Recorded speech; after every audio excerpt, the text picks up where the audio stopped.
have access to municipal center of women if she was a victim of violence is not the same for a person who is migrating to live in a city where, independently of the legal status, he can have access to social care.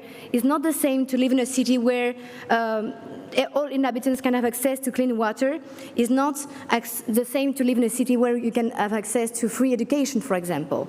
And all those local initiatives, all these policies that we have been gathering through UCLG and through the Committee on Social Inclusion has been shaping this international movement of human rights cities.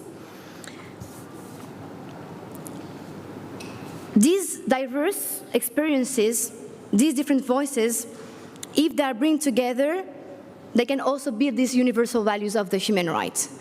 And that's the main challenge of this campaign. And that's why we called it Building Universality Through Local Diversity. Because what ROGs can bring to the table of discussion on human rights is this diversity of experiences, of trajectories, of reasons to embrace human rights in local policies. So, without further ado, I would just like to invite our co-presidency to take the floor and explain what they expect from this campaign, what are the interests they have in this campaign, how we could bring together these local governments across the world to have in Daejeon, for the UCLG Congress, the first 100 cities embracing this concept of human rights city or territory. I would like first to invite Mrs. Carola Gunnarsson, Mayor of Sala, President of Salar, and Vice President of UCLG for Europe, to take the floor. Thank you very much. Sometimes, as a local politician, you stand still and you think about what are you doing. This moment is a moment of wondering, what am I doing? Because sitting here and having a discussion of human rights, cities and territories, is this necessary? Shouldn't this be something natural? Shouldn't all our municipalities, cities and regions be human rights cities? Having said this, I must welcome this campaign, because I realize when looking around in my own municipality, in other municipalities in Europe, in other municipalities and regions in the world, it's time for a campaign talking about human rights, cities and territories. What we have learned by the pandemic is that we really can mobilize and make change if we do it together. And it doesn't matter whether it's about how to handle the crisis or how to share experiences from our daily work. We know that we can be stronger together. When we are talking about Agenda 2030, who are our common goals of leading the world towards a sustainable and equal future, to eradicate poverty and hunger, to combat inequalities within and between countries, to build peace and inclusive societies, to respect human rights for all, to promote gender equality and the empowerment of women and girls, to make efforts to reach those who are the most vulnerable first, and to ensure the lasting protection of the planet and its natural resources. But when talking about Agenda 2030, the most important sentence to describe the agenda and our goals for the future is leaving no one and no place behind. That's how we put human rights in the center. I think that it's time for us now to have a serious discussion about our political work on the local level, about human rights, about these values that bring us to the decision-making table. We can't go on as we have done all the years before. It's time for us to sit down, have a real discussion about human rights. Yesterday, we talked about peace, we talked about democracy. And for me, when listening to all these very interesting and important interventions, it stood clear that what we need to do is to really have a discussion about values. And one of the important values in our political work is human rights. Some speakers yesterday talked about dignity, and that's what it's all about, dignity. To show dignity towards each other. Now, in front of us, the world is changing. There's always something new. We have a lot of innovation, and we have science who takes us to the future. But what will happen on the way to the future? For example, with digitalization. It's time for us to even discuss what will digitalization cause when we talk about human rights. Is digitalization something that gives more human rights to some people and leave others behind? Because suddenly a big group of people are not the ones who are at the decision-making table or are provided with all these services we are talking about. I think that the human rights perspective is fundamental to build sustainable democratic societies for everyone. Human rights is always about leaving no one and no place behind, no matter what we put into it.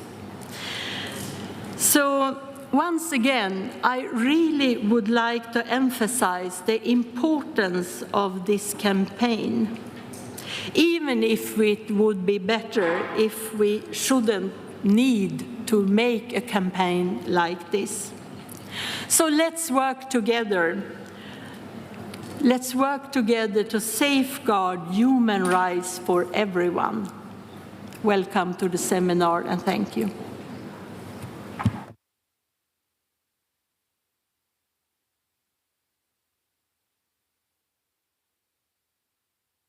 This great opening, and we hope it will encourage more intervention of local governments and yeah, thank you, it's working now. Thank you. I would like to give the floor now to our next speaker, Monsieur Philippe Riot, le maire de Grigny, coprésident de la Commission Inclusion sociale, démocratie participative et droits humains, qui a aussi été élu meilleur maire du monde l'année dernière. Monsieur Riot, vous avez fait partie de ces villes qui commencent à s'engager sur ces questions des droits humains. Et je crois aussi qu'en écho à ce que vient de dire la maire de Salah, qui est cette question de comment on rend ces valeurs des droits humains tangibles au niveau local, vous avez été justement reconnu pour votre engagement dans la lutte contre la pauvreté, contre les inégalités, et qui montre cette capacité des collectivités territoriales de rendre ces droits humains tangibles, concrets, dans l'action locale. Monsieur le maire, vous avez été aussi un des instigateurs de cette campagne 10, 100, 1000 villes et territoires des droits humains. Je vous laisse la parole pour nous expliquer ce que vous attendez et pourquoi cette campagne et pourquoi il est important que les villes élèvent leur voix pour défendre les droits humains. Merci. Merci. Bonjour à toutes et tous. Très heureux et même ravi d'être présent, même à distance, et même avec le Covid qui m'a rattrapé, être présent pour ce lancement de la première campagne 10, 100 et 1000 villes. Premièrement, il me semble important de rappeler que notre mouvement de municipalisme international est maintenant reconnu dans le multilatéralisme des nations. C'est un apport extrêmement important et il nous oblige à renforcer notre réseau des villes des droits humains, parce que nous sommes face, dans nos fonctions d'élus locaux, à des défis bien évidemment territorialisés, mais qui sont de plus en plus des défis mondiaux. J'ai pour ma part rencontré les droits humains à Gwangju en 2018. Ça a été une découverte fascinante. Je peux le dire, même un coup de foudre, tant les villes sont inspirantes, tant les exemples sont des boussoles dans les politiques locales. Depuis ce moment-là, de 2018, je n'ai cessé dans mes pratiques locales, mais aussi nationales et internationales, à promouvoir les droits humains. Parce que Grigny, ma ville, dans la périphérie de Paris, a la particularité d'être l'une des villes les plus jeunes de France et la lourde tâche de vivre l'un des fléaux de notre société, la pauvreté, puisque près de 50% de la population vit sous le seuil de pauvreté, et donc majoritairement des enfants et des femmes. Et donc, les droits humains sont aujourd'hui au cœur de notre politique locale, puisque lutter contre la pauvreté, c'est d'abord mener un combat pour les droits humains, et ça l'a été rappelé par ma collègue maire de Salah, pour la dignité des enfants, des femmes et des hommes de ma communauté. Ce plan aujourd'hui pour les droits humains est en train de se concrétiser avec les instances nationales de mon pays pour faire une expérimentation. Mais ce plan n'aurait pas pu être à sa phase de conclusion sans les nombreux échanges que nous avons eus avec l'ensemble des collègues, particulièrement pendant la crise Covid, parce que vous avez été les uns et les autres inspirants. Et notre devoir, maintenant, est de renforcer notre réseau, nos échanges extrêmement inspirants, parce que nous avons à apprendre les uns des autres, constamment, quel que soit le système local dans lequel nous agissons. Et encore une fois, il est de notre devoir de nous mettre en mouvement ensemble pour porter ce qui est le plus important, les droits humains, qui revêt l'ensemble des droits à la ville, comme les droits à l'éducation, à la santé, à la liberté sexuelle, ou encore le droit à l'eau, tout simplement, ou à une énergie la plus accessible possible. Nous sommes donc aujourd'hui à un moment historique de notre mouvement par le lancement de cette campagne, et je contribuerai de toutes mes forces à la réussite de cette belle histoire que nous avons à écrire ensemble. Merci.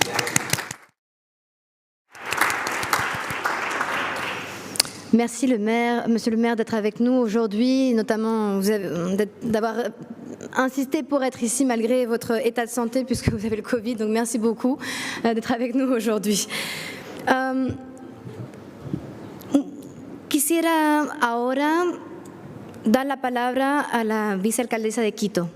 La vicealcaldesa Gisela Chalá nos hizo en el pasado durante el Consejo Mundial de CGLU un llamamiento, ¿no? Para ver cómo podríamos trabajar a nivel internacional la lucha contra el racismo, también tomando en cuenta la situación de las mujeres y de la interseccionalidad. Y creo que esa campaña también es una respuesta a ese llamamiento que usted ha hecho en el Consejo Mundial, de cómo podemos trabajar los derechos de las personas, que cómo los derechos humanos pueden enriquecer la acción local que busca la dimensión de los derechos más colectivos, cómo eso puede ser también enriquecido por enfoques que son derechos vinculados a grupos más específicos. Señora vicealcaldesa, le doy la palabra para que nos pueda explicar desde Quito su relación a los derechos humanos y el interés para esta campaña. Muchísimas gracias, un saludo desde Quito, Ecuador, desde la mitad del mundo, un abrazo a todos y todas. Emilia, un saludo fraterno también a la alcaldesa. CGLU tiene una gran oportunidad, hacer que los derechos humanos dejen de ser un enunciado, dejen de estar citados en cada una de las dinámicas legislativas y normativas para transformarlos en una realidad. Este momento histórico de poder repensar y replantear acciones que vayan en torno a un pacto social que erradique violencias, que erradique y que sea anticapitalista, pero también antirracismo, antiexclusión es fundamental. Fortalecer el sistema de protección de derechos es una misión que debemos asumir este nuevo municipalismo. Cómo se toman decisiones en torno a la lógica de la vida, de las vidas, y lo pongo en plural, porque no es una sola. Tenemos una pluralidad que se debe reconocer. Los derechos humanos deben ser una herramienta de luchas que deben estar en cada una de las agendas, pero estas agendas que no pretendan globalizar, sino que también reconozcan la diversidad. ¿Cómo nos interrelacionamos con los humanos y lo no humano? Nosotros no podemos hablar también de una agenda de derechos sin que podamos generar un proceso de armonía y de combatir el cambio climático. Esta campaña global que hoy nos está juntando, no podemos avanzar sin que esto genere una sensibilización, pero también una necesidad de replantear cómo estamos viviendo. La pandemia aparentemente se ha ido, en algunos momentos siguen llegando otras crisis, pero debemos avanzar a cómo nosotros vamos siendo parte de disminuir las brechas de desigualdad, cómo combatimos el empobrecimiento, no la pobreza, sino el empobrecimiento y todo tipo de discriminación que viene aniquilando y que viene disminuyendo las oportunidades de poder cumplir con estos derechos humanos. Replantearnos cómo estamos nosotros combatiendo un sistema que lo único que hace es relativizar la vida para seguir acumulando es uno de los grandes objetivos. Repensar y replantear ciudades mucho más humanas, con derechos que incluyan los derechos colectivos, no solo los individuales, sino los colectivos, que tienen que ver con las formas y con las dinámicas de los pueblos y nacionalidades indígenas, afroecuatorianos, afrodescendientes, que tiene también que ver cómo combatimos la feminización de la pobreza, es importante. Nuestra participación debe ser desde avanzar hacia ciudades, hacia territorios libres de racismo, discriminación y todas las formas conexas de intolerancia. Dentro de ellas está esta que hoy nos está cercando y respirando todo el tiempo, que es la porofobia, el miedo a los pobres. Pero se sigue teniendo miedo cuando lo único que se hacen es tomar decisiones que favorecen a los privilegios. Creo que eso es una gran oportunidad. También debemos avanzar hacia una economía del cuidado, que reconocemos como una lógica primordial la vida. Cómo nosotros, nuestras decisiones, el acceso a los derechos fundamentales como salud, educación, un hábitat sano, un hábitat que nos permita tener una vida distinta, nos debe llevar a construir un buen vivir. Este nuevo pacto social debe erradicar violencias, debe erradicar inequidades, pero sobre todo darnos la prioridad a quienes siempre debimos haber tenido, los seres humanos, no desde un enfoque global, sino desde la diversidad, del reconocer, del avanzar hacia una justicia social y alcanzar un buen vivir. Un abrazo desde Quito, Ecuador.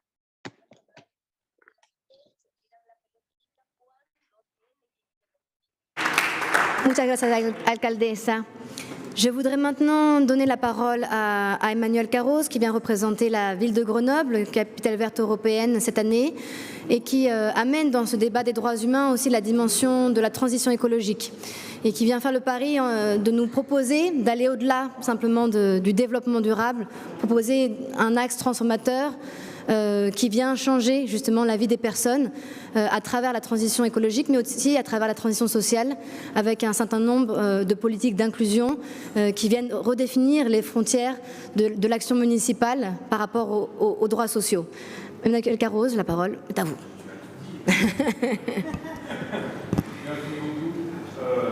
Merci de me donner la parole de nouveau aujourd'hui, c'est toujours un plaisir.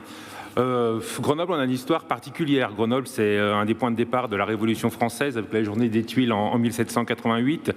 C'est la création des premières mutuelles de santé pour les ouvriers au début du 19e siècle. Au XXe siècle, c'est une des 5 communes honorées du titre de compagnon de la libération pour sa lutte contre le nazisme. Et enfin, Grenoble a vu naître le premier planning familial de France.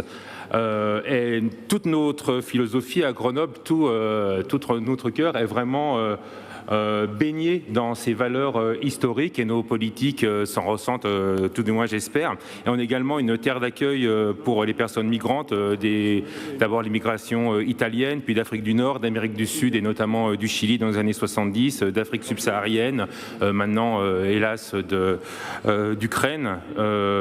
Et donc voilà, cette énergie qu'il y a à Grenoble, elle se ressent bien sûr dans nos leviers de démocratie participative. Hier, j'ai cité notamment nos budgets participatifs qui permettent aux personnes migrantes qui n'ont pas la nationalité ni même de papier officiel à participer à la construction de nos budgets municipaux. C'était un exemple parmi d'autres.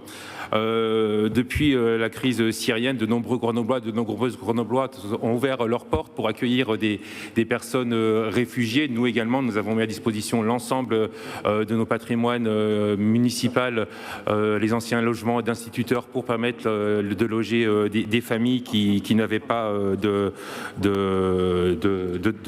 toit.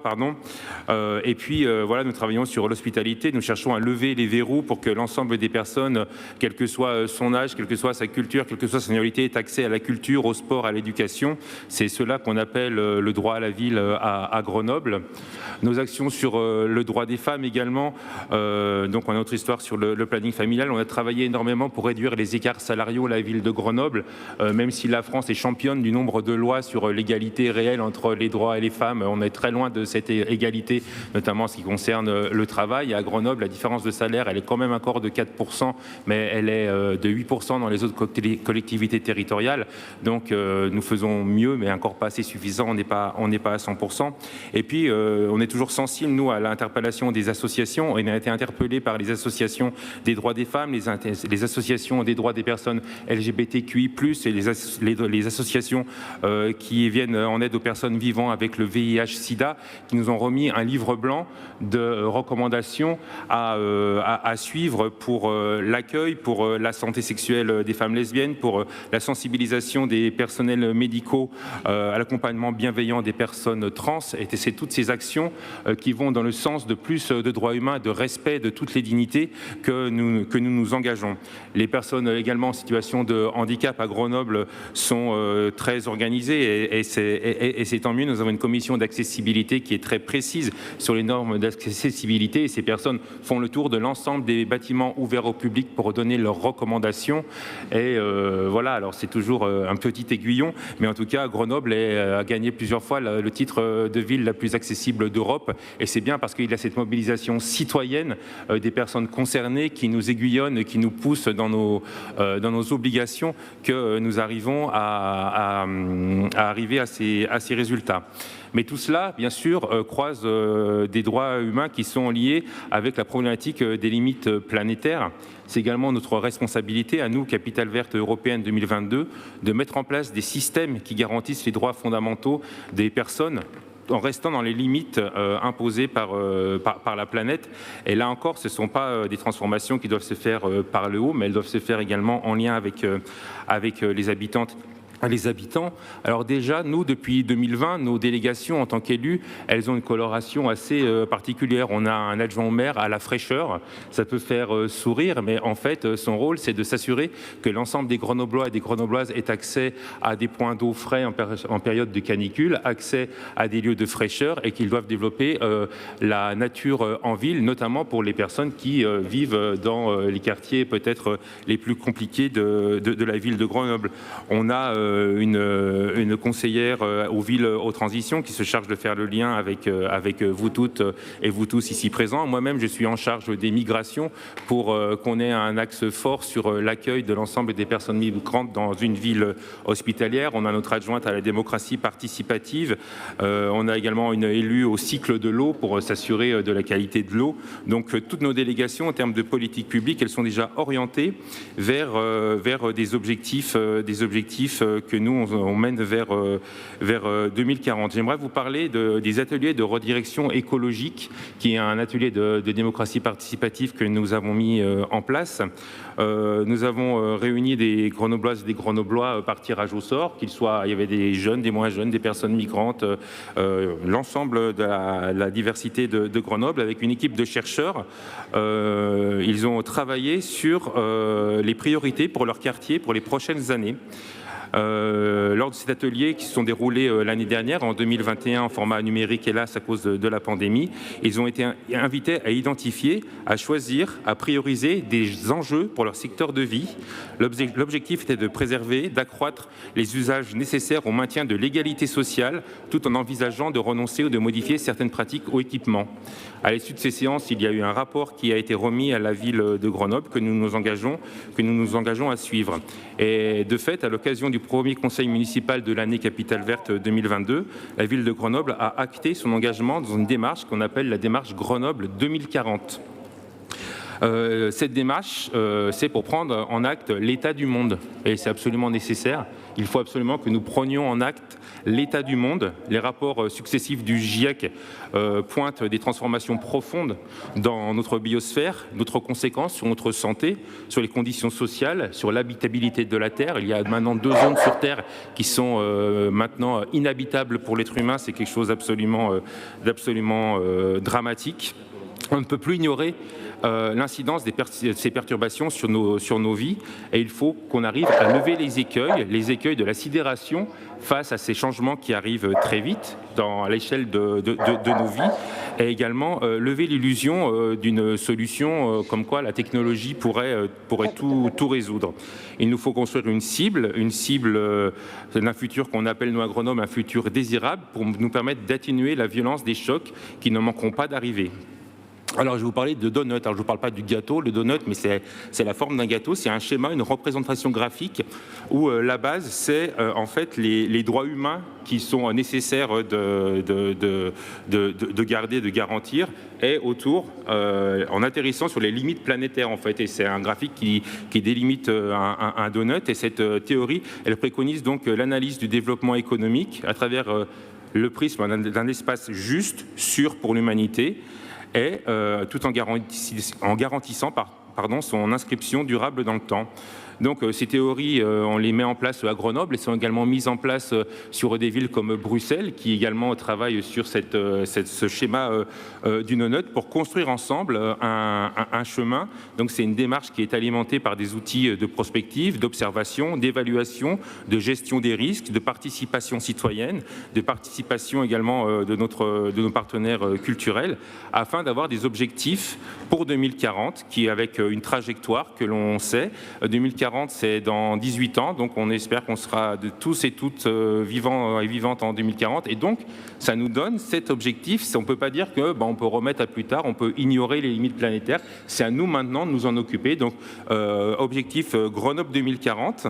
Et une des premières étapes, c'est donc le Forum notamment international de la démocratie participative en décembre, et puis également le Forum international du bien vivre qui se tiendra à Grenoble à la fin du mois, du 29 juin au 1er juillet, où, avec l'ensemble de nos contributions et de nos rapports de développement durable, on construira ce schéma Grenoble 2040 pour garantir, je le redis, l'importance de garantir l'accès aux droits fondamentaux à toutes et à tous dans des limites planétaires que nous ne pouvons plus ignorer. Donc c'est excessivement ambitieux. Des fois, je sais que Grenoble, c'est une toute petite ville, on est 160 000 habitants, mais on essaie de mettre quand même notre grain dans la construction d'un monde désirable et d'un monde meilleur. Donc voilà, nous, ce qu'on propose à Grenoble, c'est un objectif ambitieux de garantie des droits humains vers 2040, tout en tenant en compte les limites planétaires. Alors, Pour cela, on va être aidé puisque cette année, donc, on adhère à CGLU, j'en suis absolument ravi. On a également la conférence de l'OIDP qui nous permettra d'échanger. Et tout ça, ça se le fait, je le redis, pour nous, ce qui est très important, ça se fait dans le cadre de la démocratie participative, du bas vers le haut. Il ne faut pas que les personnes se dessaisissent de ces urgences puisqu'elles font peur. Et donc, si elles font peur, si on décide à la place de ces personnes, ils vont, voilà, tout le monde sait faire l'autruche, on sait très bien faire ça. Donc, on travaille avec les habitants et les habitantes pour que ce soit eux-mêmes qui soient constructeurs et constructrices de leur avenir résilient. Je vous remercie.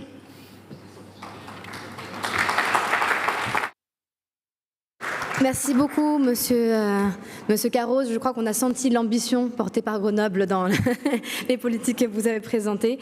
Merci encore pour ce partage. Ahora me gustaría invitar al alcalde de Valparaíso, Jorge Charp, a tomar la palabra. Alcalde, bienvenidos. La primera vez que usted está aquí con nosotros en el espacio de CGLU, de la Comisión de Inclusión Social. Bienvenido y les escuchamos. Gracias, Amanda. En el caso de Chile, donde me encuentro, muy buenos días a todos y a todos. Para mí es un tremendo honor tener la posibilidad de participar por primera vez en CGLU. Es también un tremendo gusto escuchar la experiencia desde otros territorios, desde otras latitudes del mundo, que tienden a ser muy similares a lo que desde Valparaíso, que es una ciudad que está ubicada a 130 kilómetros de la capital, uno de los principales puertos del país, estamos realizando. Yo soy parte de un proyecto de gobierno local que se denomina Alcaldía Ciudadana. Este es nuestro segundo periodo y nos asiste la convicción, estimados y estimadas, que con una definición de por qué estamos participando y de por qué queremos sumarnos al desafío que propone CGLU, es que ante un mundo de constantes cambios y crisis, las respuestas a esas crisis, las respuestas a este mundo que constantemente va cambiando, las respuestas están en el territorio, las respuestas están en lo local. Dicho de otra forma, nos asiste la convicción de que la nueva vida, la nueva sociedad, los nuevos modelos de desarrollo que podamos proponerle a las sociedades o proponerle al mundo comienzan en el territorio. Nosotros pensamos que la forma de abordar este desafío está puesto en base a tres pilares, que son los tres pilares del proyecto que nos toca encabezar, de la Alcaldía Ciudadana de Valparaíso. En primer lugar, un proyecto de transformación del territorio se debe sustentar en la democracia participativa como respuesta a los problemas locales que en definitiva supone el protagonismo popular. Nuestra aspiración es siempre alcanzar los mayores grados de participación posible en la gestión de los asuntos comunes de la comunidad. Tenemos diversas experiencias donde hemos logrado construir lógicas de cogobierno, es decir, que el poder, para poder resolver la forma en que se asignan presupuestos, la manera en que se planifica el territorio, la forma en que se priorizan determinadas políticas sociales, se realiza en virtud de un proceso de participación directa de las comunidades en la toma de decisiones de las ciudades. En segundo lugar, pensamos que el proyecto de transformación del territorio tiene que apuntar, como señalaba la vicealcaldesa de Quito, a un nuevo modelo de desarrollo, a un nuevo modelo de desarrollo que sea producido, sea creado desde las experiencias, las prácticas y las propuestas que los mismos territorios, las mismas ciudades han ido construyendo. Y este es un nuevo modelo de desarrollo que tiene que pasar a proponer derechamente una forma de vivir más allá de lo que hoy día nos condena el neoliberalismo, ¿no? El neoliberalismo, como bien sabemos, no es solamente una política económica, el neoliberalismo es una forma de entenderlo todo, es una forma de entender la economía, el territorio, la sociedad, las ciudades, la democracia, y por tanto, como dice Laval y Gardot, debemos ser capaces de oponer a esa razón mundo que es el neoliberalismo una razón mundo opuesta, es decir, una forma de entender la sociedad en conjunto y el territorio. La experiencia en las ciudades, a nuestro juicio, contribuyen a ese desafío. Y tercero, la transformación institucional. Escuchaba a la experiencia de Noble, creo que él lo dice mucho mejor que yo. Si tenemos instituciones anquilosadas en las lógicas del siglo XX, si tenemos instituciones presas todavía del siglo XX, de las dinámicas del siglo XX, ¿no? Que no miren al siglo XXI, nos vamos a quedar en el pasado. Creo que la transformación institucional que debemos realizar tiene que ir muy de la mano de la capacidad de innovación que los gobiernos locales tengamos. Le es mucho más fácil a los gobiernos locales, a los gobiernos regionales, innovar que al Estado nacional, por múltiples razones, porque ahí, a mi juicio, hay tres ideas generales que a nosotros como Alcaldía Ciudadana de Valparaíso nos han inspirado en nuestra gestión. Podría hablar también de muchas de las cosas que hemos estado realizando en nuestra gestión, muy interesantes, en una ciudad que tiene serios problemas socioeconómicos, donde creo que una de las personas que compartió el inicio de este foro señalaba, ¿no? La pobreza o la desigualdad como uno de los grandes desafíos que tenemos. Pero me gustaría quizás en el momento que me queda contarles a cada uno de ustedes lo que está pasando hoy día en Chile. Hoy día en Chile, como ustedes bien saben, se desarrolla un proceso de cambio a la Constitución. Ese proceso el día 4 de septiembre va a tener un punto extremadamente importante porque se va a realizar el plebiscito de salida donde el pueblo de Chile va a poder tomar la decisión entre dos opciones, entre la opción apruebo o rechazo al texto que la Asamblea Constituyente, que se eligió democráticamente en Chile hace un poquito más de un año, redactó para que el pueblo tomara la decisión de aprobar o rechazar y superar de una vez por todas la herencia de Pinochet. ¿Por qué quiero hacer una mención sobre esto? Porque la nueva Constitución tiene elementos que guardan relación con la discusión que estamos teniendo el día de hoy. En Chile se va a consagrar, si es que la Constitución se aprueba, un Estado regional, similar quizás a otros estados europeos, un Estado que va a suponer una transferencia de facultades y poderes desde el nivel central hacia el nivel de los gobiernos regionales y hacia el nivel de los gobiernos locales. En Chile, los municipios no son como sucede en Francia, España, como sucede en Ecuador, como sucede en Brasil. No somos gobiernos locales. La Constitución actual de Pinochet consagra a los municipios como administradoras del territorio, no como gobiernos del territorio. Entonces va a haber un cambio de paradigma muy importante a partir de este nuevo texto. También se consagran otros derechos que habían estado negados completamente, históricamente, como por ejemplo el derecho a la ciudad, el derecho a la planificación participativa, el derecho a la vivienda digna y a vivir en un hábitat adecuado. Estos derechos a los que hago mención, que quizás en sus constituciones o en sus ordenamientos jurídicos están consagrados desde hace muchos años, en Chile no habían estado consagrados. Y esta constitución nueva lo va a permitir. También hay un capítulo completo respecto a la participación de la ciudadanía en la toma de decisiones del Estado, tanto a nivel nacional como a nivel local. Es decir, es una constitución sumamente interesante para la agenda que tiene CGLU, para la agenda de los gobiernos locales, y que sin duda va a dar que hablar.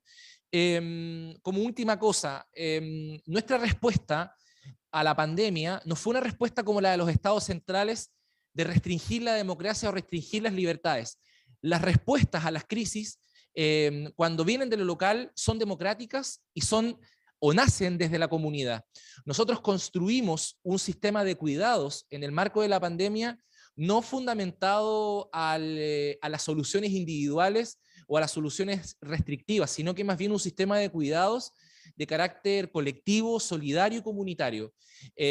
Trabajamos con la comunidad en cientos de iniciativas de alimentación que permitieron que muchas personas en el momento en que escaseaban los alimentos, en el momento en que había mucho desempleo, pudiesen alimentarse.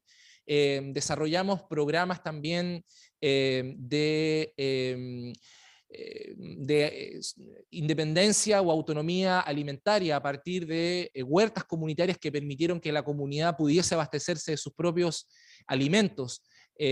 También trabajamos todo un proceso de transformación institucional para acercar al Estado lo más cercano posible a la vida cotidiana de las personas que no podían confinarse en sus casas, porque en el sur del mundo el confinamiento en una habitación es prácticamente imposible de realizar. En una ciudad como Valparaíso, que tiene serios problemas socioeconómicos, eso no era posible hacer. Entonces nosotros, ¿qué quiero decir? Apostamos a un sistema de confinamiento comunitario, barrial, que permitió fomentar la democracia, la solidaridad, y fue un instrumento mucho más efectivo para proteger y garantizar los derechos humanos en los momentos más duros de la pandemia. Perdón. Necesitamos, termino, una internacional municipalista. Me parece que ante los desafíos que tiene el mundo, las crisis que existen, los conocimientos, las capacidades, las propuestas y los aprendizajes están puestos en el territorio, están puestos en cada uno de los voceros y las voceras que hoy día están hablando, y me parece que CGLU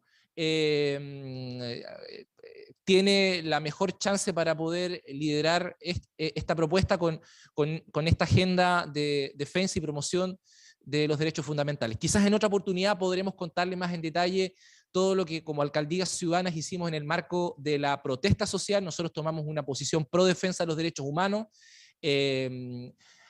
tuvimos la posibilidad de elaborar informes en materia de derechos humanos que fueron puestos a disposición de los tribunales. En fin, hay mucho que podríamos contar, pero eso quizás podremos contarlos en otra oportunidad. Muchas gracias y dispuestos a trabajar con ustedes en esta agenda que cruza todos los continentes y todas las ciudades del mundo. Muchas gracias y muy buenos días.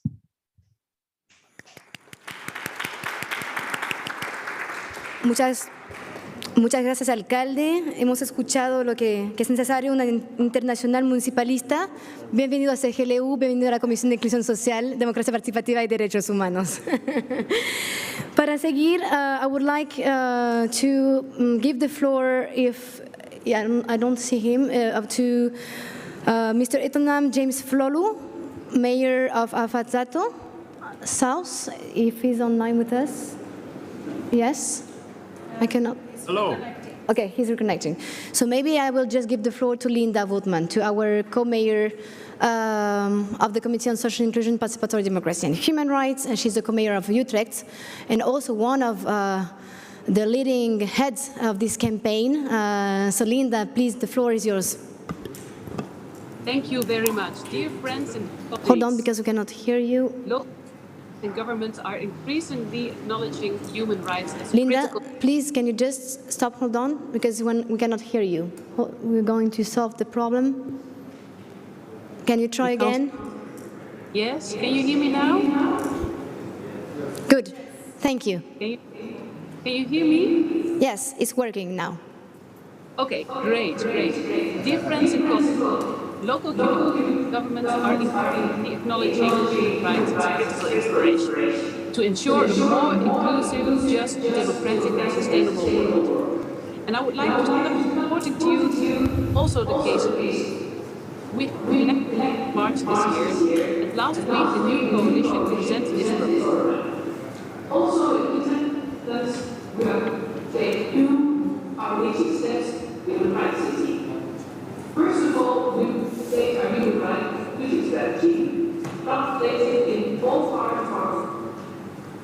Secondly, new indicators to monitor. And thirdly, we have to the point human will activate first is on the application of human rights, and we will advise politicians on how the municipality could improve services from a human rights perspective. These three big steps forward are big steps forward for us. And I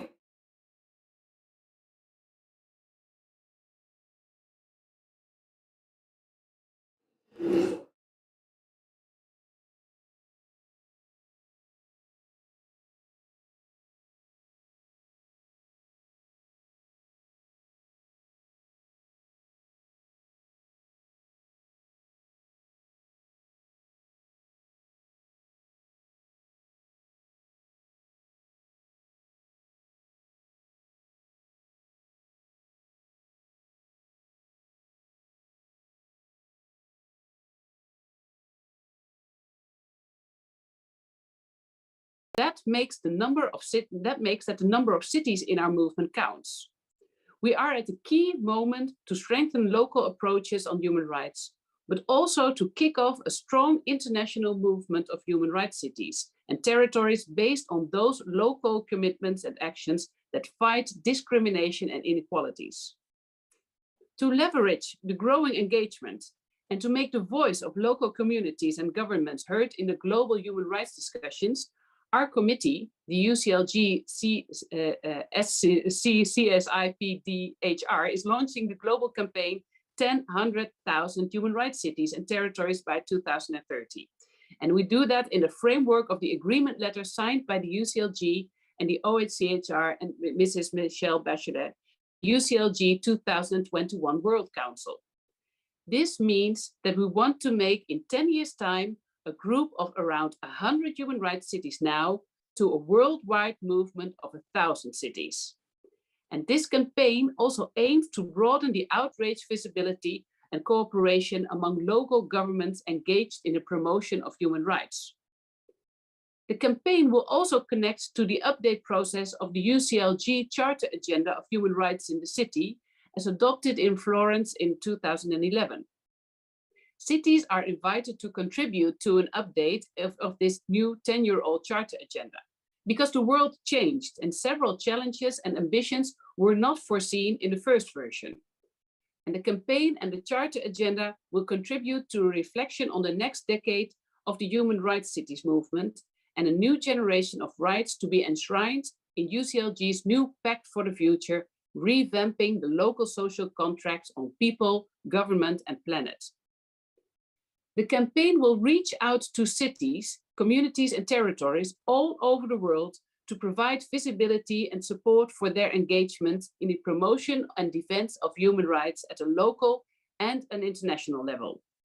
And as a first step, our committee aims at gathering around 100 human rights cities and territories through the campaign.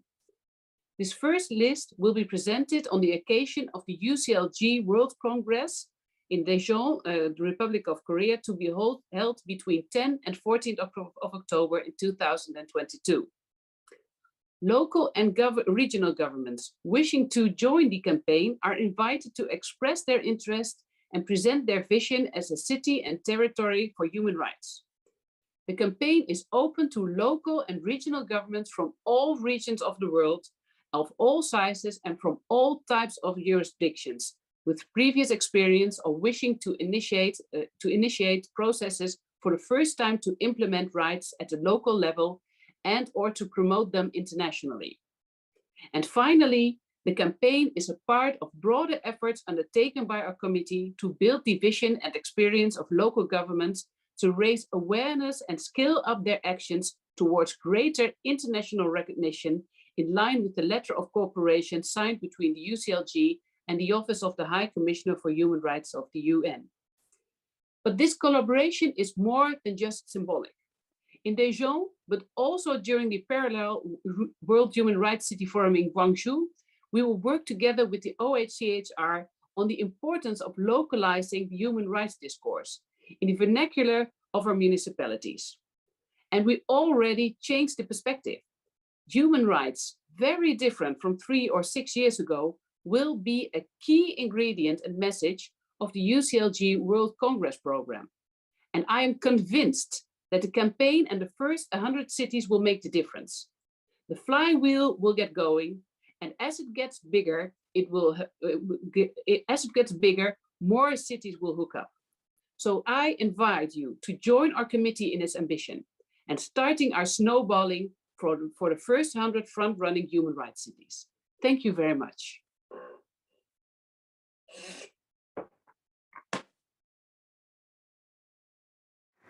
Thank you, Linda. Thank you a lot for the presentation of the campaign.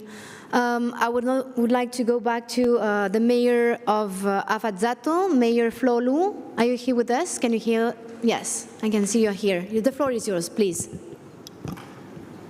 Yes, thank you, everybody.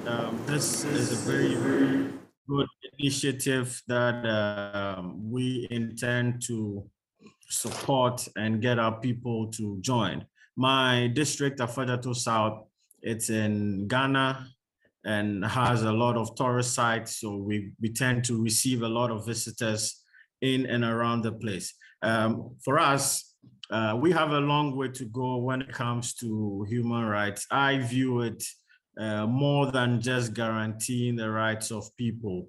I tie human rights to the development of our local economies, where people are emboldened and empowered to speak up when there's something wrong.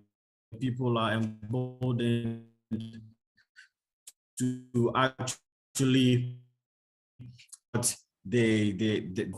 why a lot of people are denied certain rights has mainly to do with their economic ability. So if we really want to speak about human rights and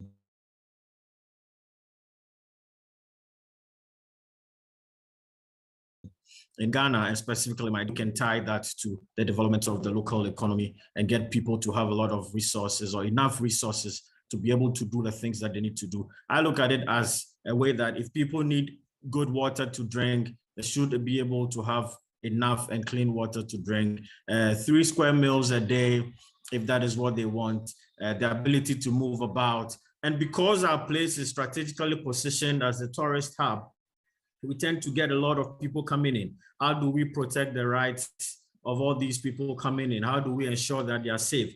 How do we also ensure that all these people coming in are able to guarantee the rights of the indigents? So we would like to pledge our support to this campaign, and our place being a tourism hub for Ghana, we would actually use this as a catapulting point to speak up and get a lot of people to understand that this is what UCLG is doing, and that we need to really protect the people. But the first point of protecting the people and guaranteeing their human rights is to make sure that the local economies in which they operate and live in is actually developed, where there are jobs, their liberties are guaranteed, the security services are on top of their jobs, the government and the people are in connection. We want to delink everything from what the central government is going to do, because the central government oversees everything in general. Once we are able to break the human rights protection into different segments, into smaller units, we'll break it down mainly into the district level and then break it down into what we call the electoral area levels, where it would actually make it possible for people to enjoy their basic human rights. And for a fact, we would actually, as I said earlier, make sure that our local economic development goals are tied to the protection of human rights in Ghana, and specifically Afadjato South. I'm going to be part of this whole human rights agenda, promotion agenda by UCLG, and then I'll get my people all on the ground here to be part of it. And we pledge our support to this, and would like to invite all of you to Afadjato South again. And once you're coming, just be rest assured that your rights and the rights of the people living in Afadjato South will be protected. I know a lot of time is fast spent, so I'm not going to speak much, but I'm just here to assure you that we will be part of this process and guarantee that everything we do would lead to the benefits of the people of Afadjato South and Ghana and an extension. Thank you.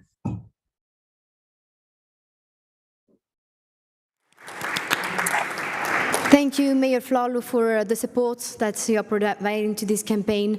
I would like now to ask to our partners, because we cannot create a global movement of human rights cities if we don't do partnership. Local government cannot be the only one advancing human rights. We need to be working with different kind of stakeholders. And here we have 3 different persons.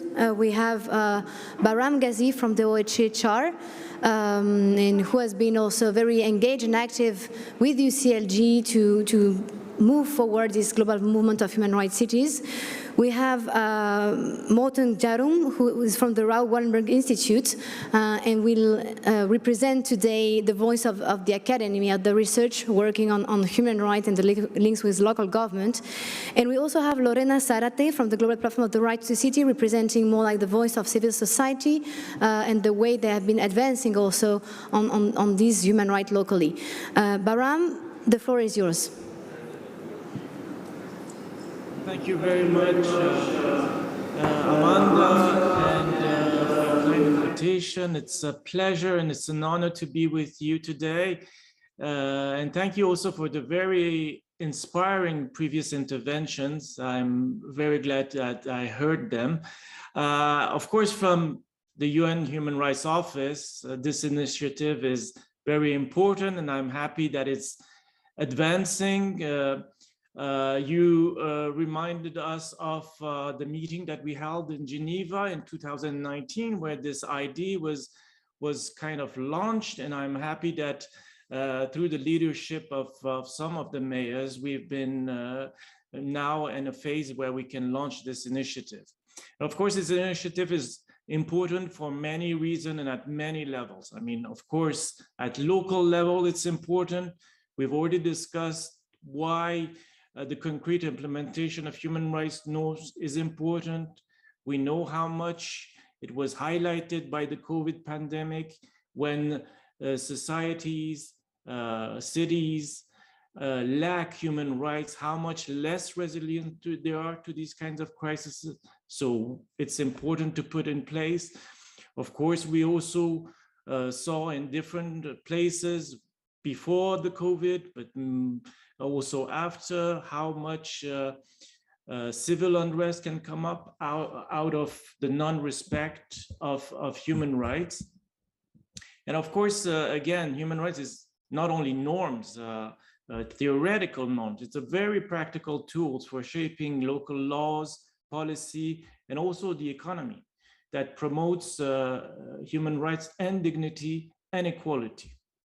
Of course, this campaign seems to me also important at national level, because sometimes city authorities do defend human rights and values of society while sometimes in difficult contexts, in difficult national contexts. So within that, a solidarity among cities would be quite welcome.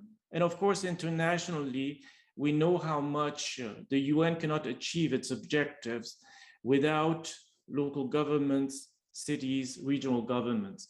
We heard about the 2030 agenda. Emilia mentioned the new social contract. But for all of this to be achieved, we need actually cities that share the UN principle and apply human rights. So increasing the number of cities, local and regional governments that integrate human rights is crucial for us if we want to face the challenges of the future. And these challenges are huge. I mean, we discussed some of them: development, urbanization, the fight against poverty, discrimination, inequalities, and also climate change. All of this is impossible without putting people and their rights at the center. And of course, not everyone can do everything and immediately. But we all need to move in the right direction. And in that endeavor, we need to see that we're not alone. And I believe this is one of the aims of this campaign, is to build this solidarity among different cities that want to move forward. And of course, from our side, from OHCHR, we would like to see more cities joining the movement, and we will try to support this campaign as much as possible. As it was stated before, it goes in line with the letter of agreement that we've signed with UCLG, and we would like to avail ourselves to support cities and local governments in concrete actions for integrating human rights in their laws, policy, and practices, including through our field presences scattered around the world. But also we can see how much the human rights mechanisms can be provide guidance in that endeavor. Yesterday's peace talk on international solidarity in the face of situations like in Myanmar, Afghanistan, and other conflicts were very interesting to me. We could clearly see that conflict and human rights are closely connected, and what happens somewhere affects us everywhere. But at the same time, no one can face this challenges alone. I would like to quote to tell you one of my favorite quotes, and it's from Martin Luther King, who says, "Injustice anywhere is a threat to justice everywhere." And I think a movement of Human Rights City will not only help in implementing the rights and dignity of the population within, but also a way of achieving justice locally and globally. Thank you very much.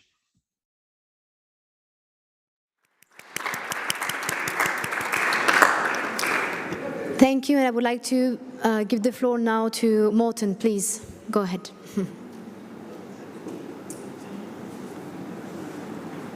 Thank you very much, Amanda. Thanks for the invitation, Emilia, Mayers. It's really a very great pleasure to be here today and join the conversation. And as Baram, I really enjoyed being able to listen in. And I must say that the discussions that you have here in relation to this campaign, 10, 100,000, and maybe even more, is, in my view, one of the most important things that happens in the human rights field today. There is a very strong movement from bottom-up engaging people.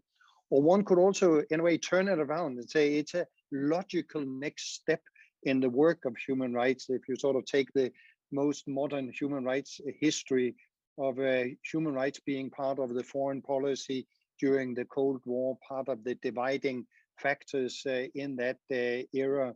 And then from 1989 in the post-Cold War era, where it was domesticated, was taken back into our courtrooms, in our parliament, sort of at the national level. And then the past 20 years, 15, 20 years, moved down to the next level, the regional and the local level, or the places where people actually live, where the people live their lives. So there's been this almost journey from the international to the national, and now to the to local, to where, so to say, people actually meet the human rights in the health system, in meeting with the police, education system, or whatever they are faced with the duty bearers, those who are there to actually respect, protect, and fulfill their rights. That is very often at the local level. So there is this logic flows to what you are discussing, and this very important movement that you are engaged in.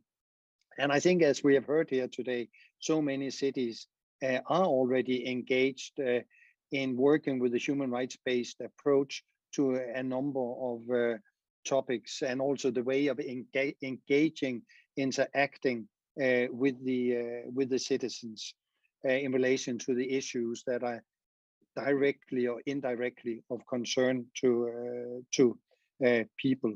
So a lot of very good examples, even though that many of the cities, I'm sure, do not label themselves as human rights cities. I think we have also seen a very important move with the SDGs and the link between the SDGs and human rights. Some of you may recall that initially there was sort of the SDG development, and human rights was not seen as part of it. But luckily, we have seen the two come together, and in particular at the local level. And I think that has benefited the realization of the SDGs, actually made them more transformative, really, so they're really making change, as well as it has opened the eyes in many places for how human rights actually play into development, into addressing poverty and other key issues at the local level.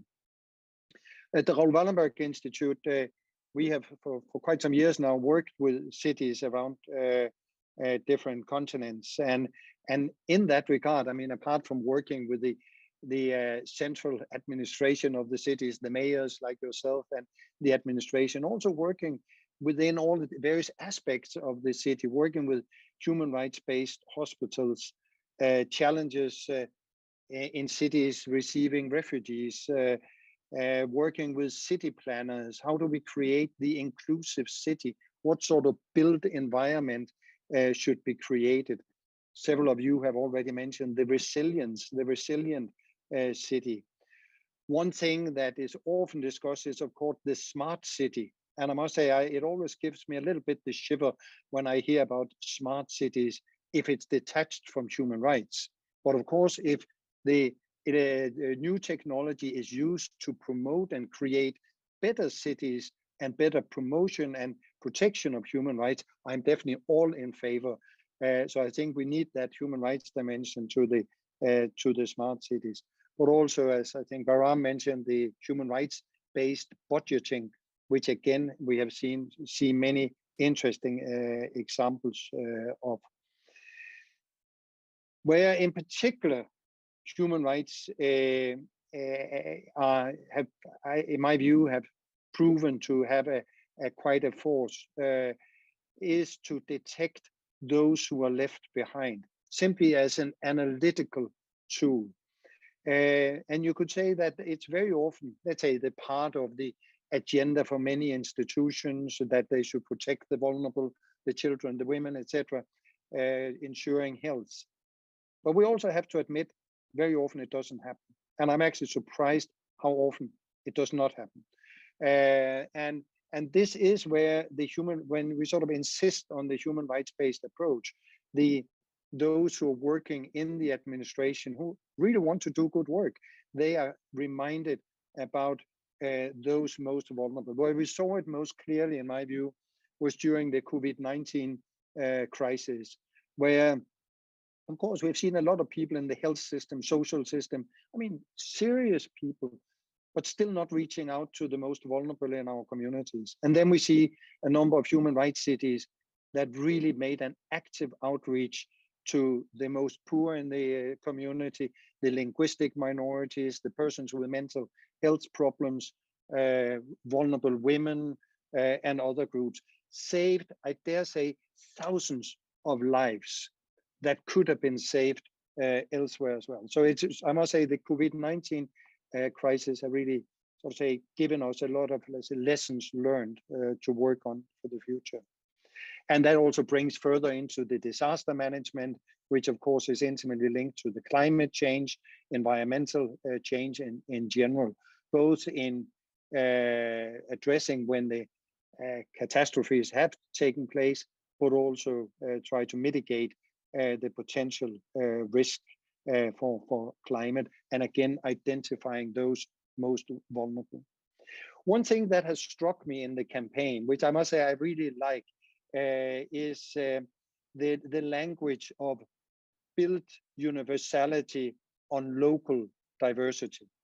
I think that's really extremely important to keep and insist on that. At the Wallenberg Institute, we work with cities, as I said, at all continents, from our own city, Lund, in Sweden and other Swedish cities, but also Turkey, Zimbabwe, Indonesia, Mexico, and many other places. And what, of course, we very quickly realize is that it's meaningless if one tries to create one model fits all. I mean, that's simply is not what realities look like on the ground. And I think that is actually the very core of a human rights city, is to see the diversity and recognize the diversity in the community and need and listen actively into the local situation. That is why in our work, we see a variety of challenges, but in particular, a wide variety of approaches to the same challenges, that richness of approaches that I think we have also heard here today. And sort of they look depending always on what are the local circumstances. But at the same time, always having at the core the attempt or the struggle to protect and respect the human rights of the citizen. So that is the core of it, and then the approaches differs. So finally, I just want to underscore that that we together have with cities, with UCLG ASPAC, and of course, in particular, the UCLG Social Committee, we call it UCLG Amanda in our world, A lot of various tools and platforms have been developed. But again, it's still early days. I would almost say on a daily basis, we realize that the new tools, new knowledge should be developed. And so this from an academic perspective, I think it's very stimulating, this co-creation. So in moving forward, the interaction between institutions like RWI, like the Raoul Wallenberg Institute, and our network of academic institutions, together with the cities and your networks and the network you're creating here, as well as, of course, with the UN, the EU, where the EU Fundamental Rights Agency has also played a role. I think linking all these components where thinking takes place is what will bring us forward, and it's proven to be very inspiring as well as very efficient. So with that, thank you very much, and I look very much forward to follow the further development of both the campaign and the network. And I'm confident that we will reach you will reach the 1,000 before you know of it. So thank you.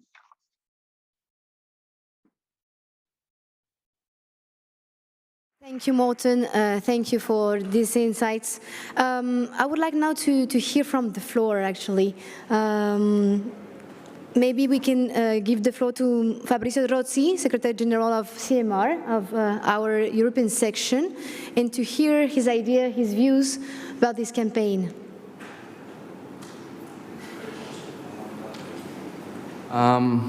Given I'm probably almost one of the last panelist for this session, I would like probably to make an attempt to close the loop, of course, before giving the floor to Jordi for the wrap-up. But I would like to start my intervention by addressing those questions that were raised by Carola at the very beginning, at the starting of this conversation. The question on why we are here today, why we still need to discuss human rights in 2022, and why we really need to raise attention on the need to connect human rights with cities and municipalities. Well, Carola, the answer that I give to myself is that when we discuss and work on human rights, we are facing a quite important paradox. And the paradox is the following, is that human rights are everywhere and nowhere at the same time. They are everywhere because human rights today, they are, of course, a very universal concept, a mother concept, bringing together most of the values we do believe, most of the values that do frame our living together in societies. I also probably can say that these are, human rights. I wouldn't dare to say they are most of the people in the planet, they are familiar to human rights, but at least they have a bit of a sense when it comes to the concept of human rights. Yet they are nowhere because they are under attack every day. And they are under attack every day across the planet when we face, of course, violence against women, where LGBTQI rights, they are not recognized, when education is denied, or where people are not given access to health care, just to provide a few examples. And of course, they are under attack in specific areas of the planet today, given even in the European soil, we have war today. And this is a very important point to me because I was myself in Ukraine just 10 days ago. And I can tell you that I've been speaking with people in Kiev, in Bucha, in Irpin, with local elected politicians and with normal citizens. And they are very much aware of the concept of human rights. They're actually voicing this out very clearly. They're asking for human rights to be representated and brought back to their territories and communities. And because of this paradox, Carola, I think that this indeed is very important to connect human rights to territories.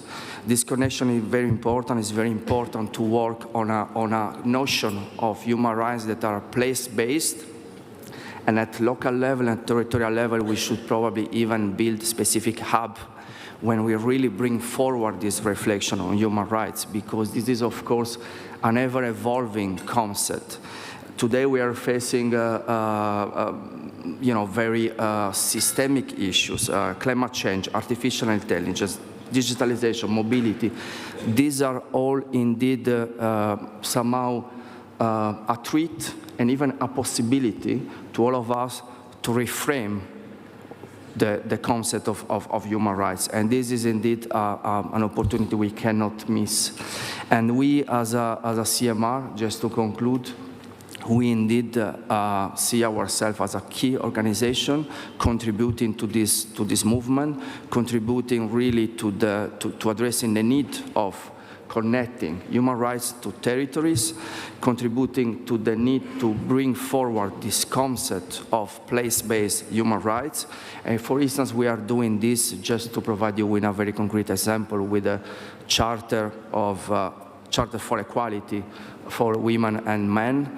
This is a charter that was approved by the CMR 15 years ago already. We are redefining this year after 15 years, because we want this mother document to be future-proof, and we want this document to be able to guide local governments through the challenges they will be facing in the very short term and the very near future. And by the way, a similar charter, a sister charter, was approved a few weeks ago in Kisumu for our African local governments.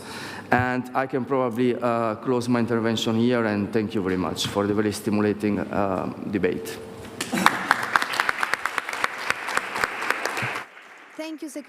Thank you, Secretary General. I would like now to hear from the President of the Association of Municipalities of Ecuador, Mr. Franklin Galarza. The floor is yours.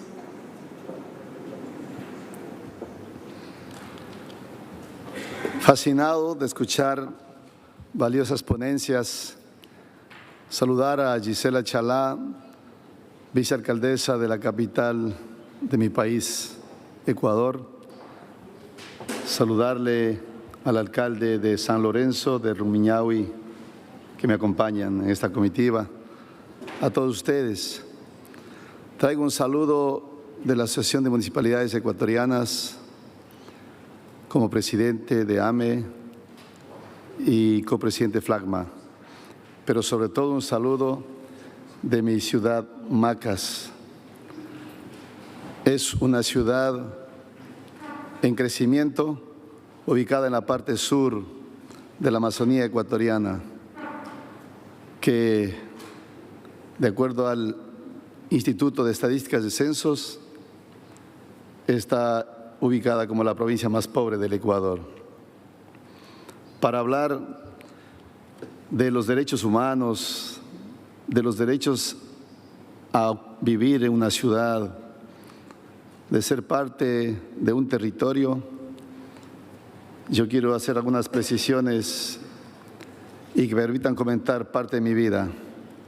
En el año 99, como millones de ecuatorianos, tuvimos que salir en busca de alguna oportunidad. Y yo llegué acá a España no como turista, en busca de trabajo. Y hablar de la migración no es hablar de números, de cifras, de estadísticas. Hablar de la migración es mucho más que eso. Cruzar el océano y dejar una familia con la esperanza de volverte a encontrar no es un tema menor. Y yo quiero señalar que llegué a trabajar en el campo, a cosechar frutas, y luego ascendí a trabajar en una fábrica de herramienta agrícola. Pero esta fábrica estaba preparado su sistema eléctrico nada más para diestros, y yo era zurdo, de manera que en la cadena de producción destruía, dañaba muchas herramientas y generaba un costo y un gasto para la empresa, pues yo decía cada vez que me llamaba la atención el encargado, ¿cuándo pasará esto? ¿Cuándo volveré a mi país para cumplir mis sueños? Y comento esto porque ya no podía más y me acerqué a hablar con el dueño de la empresa en Cuevas de Reyo, en la provincia de Murcia. Y le dije, me voy porque pues no puedo más. Ahí él se dio cuenta de que había una oportunidad de mejora en sus procesos productivos. Paró la fábrica, cerró la fábrica por algunos días y mandó a reinstalar ese sistema eléctrico y electrónico para zurdos y para diestros. Pues yo comento esto porque, así como en esta empresa, los alcaldes y las alcaldesas, las autoridades de los gobiernos locales, no podemos dejarles a nadie atrás. Debemos ser inclusivos, debemos ser generosos y debemos ver en los obstáculos y en las barreras oportunidades. Hoy Ecuador recibe a más de 500,000 de migrantes solo de origen venezolano. Saludo la iniciativa del señor presidente Guillermo Lasso Mendoza, que en su agenda tiene previsto regularizar a estos 500,000 hermanos venezolanos que tienen derecho a ser tomados en cuenta y ser tratados como ciudadanos. Y es que el mundo está así. Y como España nos ha recibido, en su momento nos toca en cada uno de los países darles un espacio. Ahora quiero referirme a las ciudades que tienen que prepararse, y nosotros como autoridades locales, cuando asumimos este encargo, dejamos ese derecho de criticar desde los graderíos y ahora ser parte de la solución y desde el territorio cambiar el destino de nuestros pueblos, de nuestras ciudades, de nuestras provincias y de nuestras naciones. Es por ello que yo llamo a un equilibrio entre los intereses y las aspiraciones económicas del sector empresarial, el respeto a los recursos naturales, a la biodiversidad, y en ese equilibrio esté el ser humano.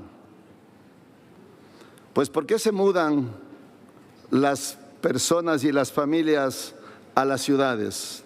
Por muchas razones, principalmente porque buscan oportunidades de trabajo. Y yo creo que las autoridades locales debemos pensar en los que tienen mucho, en los que tienen poco, pero sobre todo en los que no tienen nada. En esas personas, en aquellas familias, debemos marcar nuestra agenda.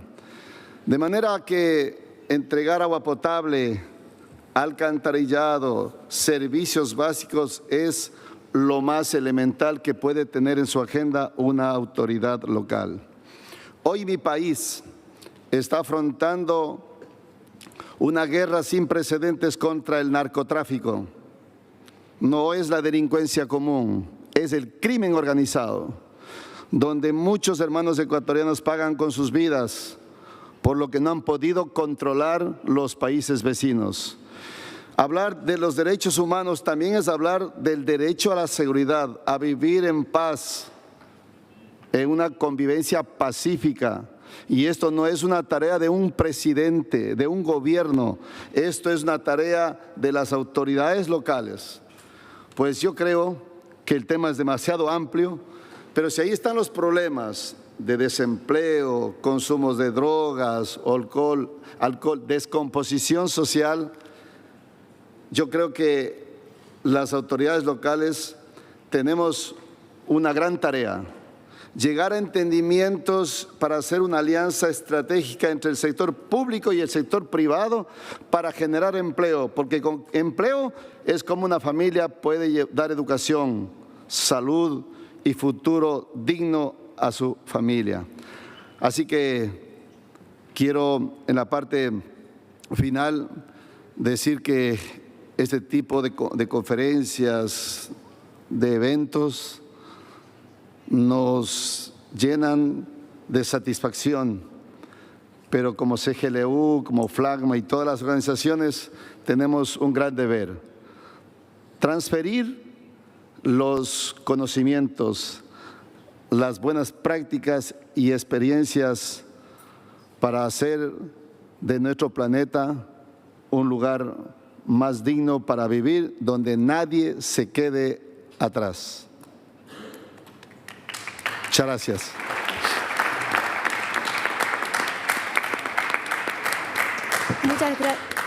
Muchas gracias, presidente. Quisiera ahora abrir algunos comentarios. Veo aquí que tenemos a Fabiana Goyeneche de Montevideo, también ciudad histórica del movimiento de la Ciudad de Derechos Humanos. Fabiana. Muchas gracias, Amasa. ¿Se me escucha ahí? Sí.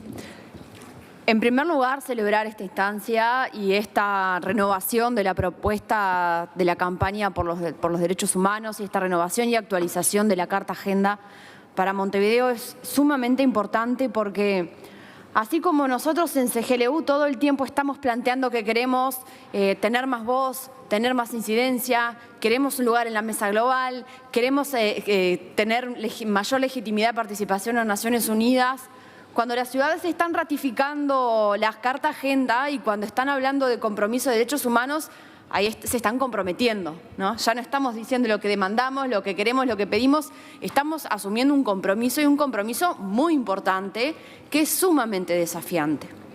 Y nosotros lo que queremos traer para hoy es una reflexión sobre todo en cuanto a la necesidad y la oportunidad de revisar esta Carta Agenda justamente en este momento.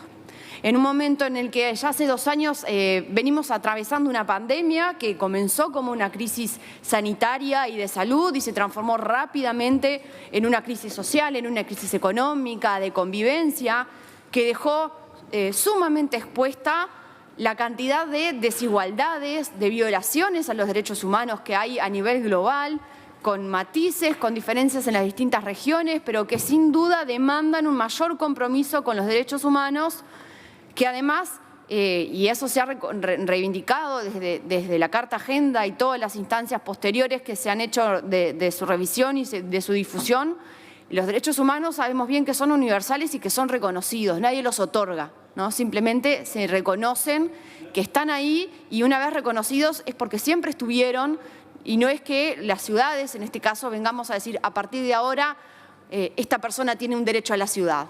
Estamos reconociendo que las personas siempre tuvieron ese derecho a la ciudad y que siempre debió ser protegido. Y ahora es el momento de decir, asumimos un mayor compromiso en garantizarlo y en protegerlo. Un derecho a la ciudad que además en esta época ha quedado bien en evidencia que para ser garantizado y para ser protegido tiene que tener dos puntos de vista bien presentes. Por un lado, la relación, sobre todo cuando se trata de compromisos de gobiernos locales con los derechos humanos, la relación estrecha que hay entre garantizar los derechos y los servicios y los bienes públicos, ¿no? En este proceso que hemos atravesado los últimos 2 años ha sido muy importante brindar servicios públicos y reconocer la importancia de los bienes públicos para poder garantizar y proteger esos derechos.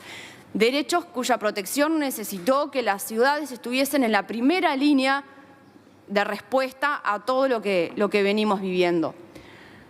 Y derechos que también se resignificaron cuando vimos una crisis sin precedentes que nos presentó desafíos que nunca habíamos vivido y que nos hizo reformular incluso algo en lo que en CGLU venimos hablando hace tanto tiempo, lo importante que es el cuidado y lo importante es que es ser ciudades que cuidan. Porque cuidar también es garantizar los derechos humanos, es cuidar a las personas, es cuidar el medio ambiente, es cuidar el futuro, es cuidar ese futuro cuidando el presente, ¿no? Y la pandemia y todo lo que hemos vivido y la guerra que nos ha conmocionado y que inició justamente en un momento que estábamos en una instancia de encuentro del CGLU y nos atravesó desde el primer momento como gobiernos locales, nos mostró una vez más algo que una mujer que hasta el día de hoy es referente en protección y en reivindicación de derechos en América Latina nos ha hecho decir y repetir muchas veces, que allá donde hay una necesidad nace un derecho. Y la pandemia nos mostró necesidades que no estábamos teniendo presentes, y si vemos que hay necesidades y que las ciudades tienen que responder ante esas necesidades y proteger a las personas frente a ello y garantizar la respuesta, entonces las ciudades tienen un compromiso de garantizar esos derechos. Y no porque los que hayan suscrito los diferentes tratados de derechos humanos en algún momento hayan sido los estados nacionales, eso no significa que las ciudades y que todos los niveles de gobierno y de gestión pública no tengan algo que hacer y algo que ver con eso. Así que nosotros celebramos este espacio, esta instancia, por supuesto que suscribimos cada una de las palabras de esa Carta Agenda y también el compromiso a revisarla, a actualizarla, siempre desde un enfoque de derechos humanos universal, igualitario, con énfasis en el derecho a la ciudad y comprometiéndonos como ciudades que cuidan, que creo que ese debiese ser el gran mensaje. Gracias.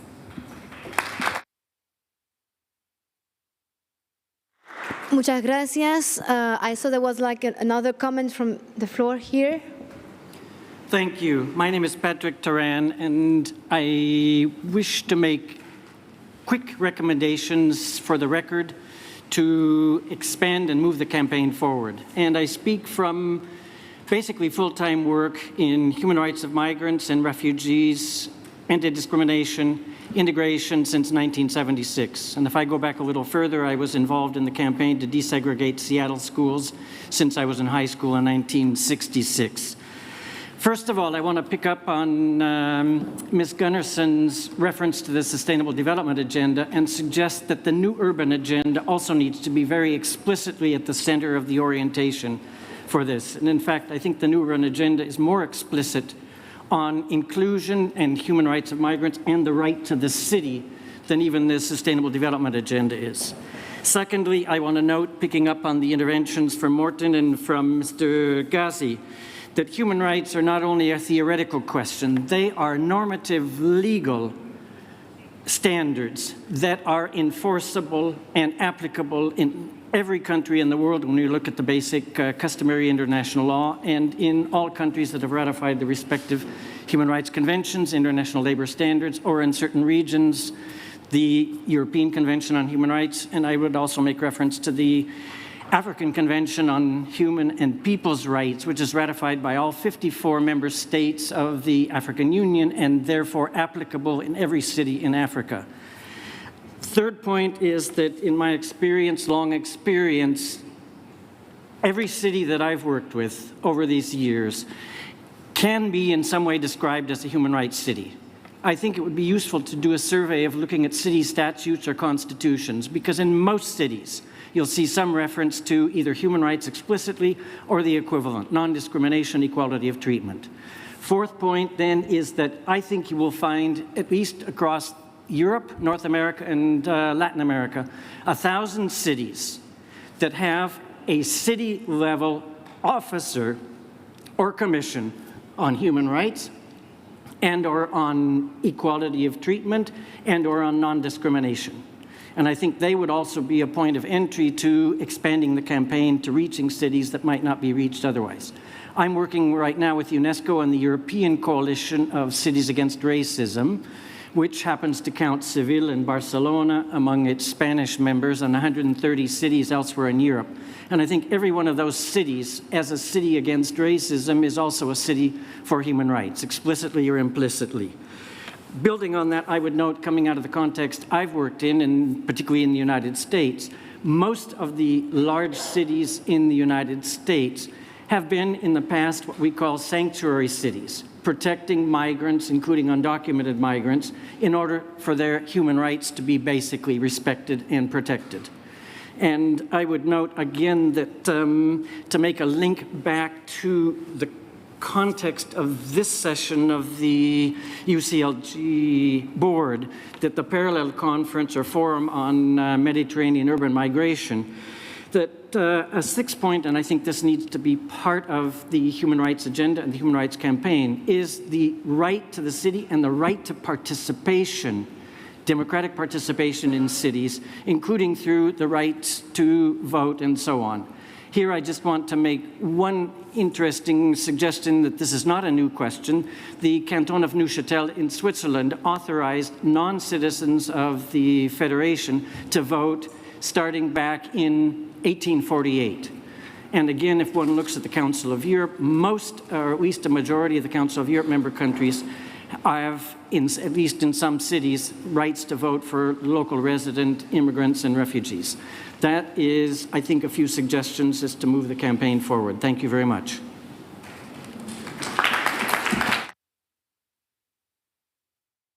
And for our last comment, I would like to give the floor to the mayor of Granollers. Buenas tardes, un placer estar aquí presencialmente, muy interesante y suscribimos desde la ciudad y una pequeña ciudad también de aquí de España todos los comentarios que se han hecho y por supuesto todo también gracias por el comentario en primera experiencia del presidente de municipios de Ecuador, de esta historia en primera persona, porque muchos de nuestros ciudadanos son ecuatorianos y al final son ciudadanos y vecinos de Granollers. Por lo tanto, nada, simplemente aunar en el tema de la importancia de que los derechos humanos necesariamente se tienen que trabajar conjuntamente desde todas las alianzas, municipios de primera mano, pero con estrategias y retos globales, y es imprescindible juntarlos con las agendas y el trabajo para la paz. Sin paz y sin construcción de paz no hay derechos humanos y, por lo tanto, incidir en la necesidad de juntar y de trabajar conjuntamente, pero suscribimos ya toda la carta, toda la estrategia y las gracias a CGLU por apuntar esta iniciativa. Y al final todas las personas somos personas, seamos de donde seamos, vivimos donde vivimos, y los derechos humanos tendrían, que desgraciadamente no lo son, ser intrínsecos en todos nosotros y en nuestro trabajo.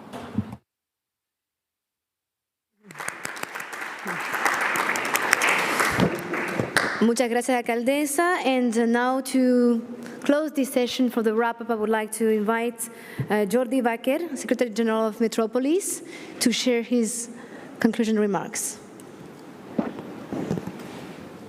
Thank you. Thanks so much. In medieval Germany, when an indentured servant would spend 1 full year in a city, he would become free. And then the sentence, the air of the city makes you free. Well, that free air has started to blow in today's session when Carola asked us, shouldn't all cities be human rights cities? And I think the answer is a resounding yes. Not only this, the answer is yes, and we have a plan. It's a plan that involves, as Amanda put it, building human rights from local diversity. And this diversity showed, first of all, in a very broad sense of what human rights entail. We heard about, from Ghana, an experience about the local economy and how important it is. And we've heard about clean water and housing and social and the right to the city. And this idea that Fabiana remembered us, where there is a need, then a right is born. We also heard this diversity in the plural that the Vice Mayor of Quito used when she talked about the logic of lives in plural against the logic of profit, or when we talked about respect for all dignities, for example, we heard from Grenoble. And also including other ideas, such as the idea of peace. Now we just heard from Granollers. But there's also a second part of this plan, which is, it's a plan for a fight. It's a fight against poverty or impoverishment, for example, was mentioned. The tradition of fight of the cities were mentioned also, and I think that's very important, how locally many of these fights have started, not only in Grenoble, as we heard, but I'm sure the citizens of Paris and Barcelona and Bogota and Tunis, so many cities would come with the same experiences. This is a fight against systems and processes that prevent us from enjoying our rights, as it was put. A third point in the plan is action, and as was mentioned by so many speakers already, this is already happening. Citizens are not waiting. We heard so many excellent examples of how cities are, through providing shelter for refugees or in many other ways, making this already a reality. This is also, and a fourth part of the plan is about sharing. As we shared, some said, during COVID, we need to continue sharing and make this a reality. And this is, in many ways, then no longer just a plan, it's a reality. Fabrizio, you said human rights seem to be everywhere, but they are exactly nowhere. And I think there is hope, because there's 100 cities today, 1,000 tomorrow, that are determined to make sure that human rights happen somewhere, that they happen there, that they happen everywhere. And when Mr. Ghazi said, quoted Martin Luther King saying, injustice anywhere is injustice everywhere, I would say yes, but hope anywhere then could seed hope everywhere. So that's the plan, Carola, in a way, to realize this. What Morten from Raoul Wallenberg Institute called the logical next step for the human rights movement is also the logical next step for local governments, as we see, which is put human rights at the center. So you said, Carola, also, it's time for a campaign. And Fabiana very eloquently said why this is a moment where this is more needed than ever. I would say there is agreement, again, in the room. It is time. It's not only time for a campaign, it's time for a campaign that we've heard described already from the city of Utrecht. It's already there. It's time for it to go viral. It's time for it to go exponential. That's what I love about the title of the campaign, is this exponential element. And if my reading of the room today was there, I think we are at the point of going exponential. Thank you very much.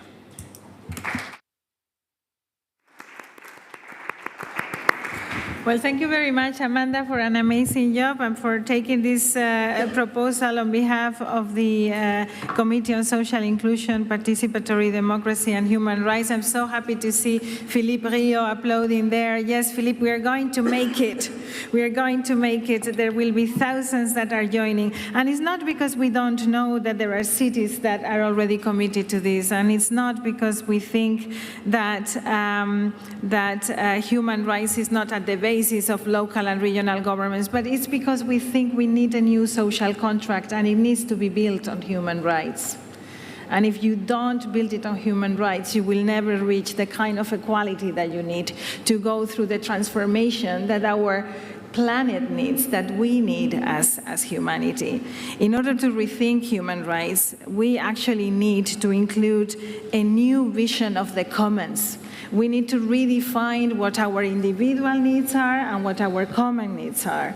And that entails that local and regional governments, we need to rethink their service provision. And all of those things are set in the Pact for the Future that we are going to be discussing tomorrow. I cannot express enough how proud I feel that our Executive Bureau here in Seville has been covering our role in peacemaking, our role in human rights, our role in local economic development, our role in feminism, and our role in dealing with the lives of migrants, because indeed they are neighbors. So we have a very big day tomorrow. I look forward to welcoming you again.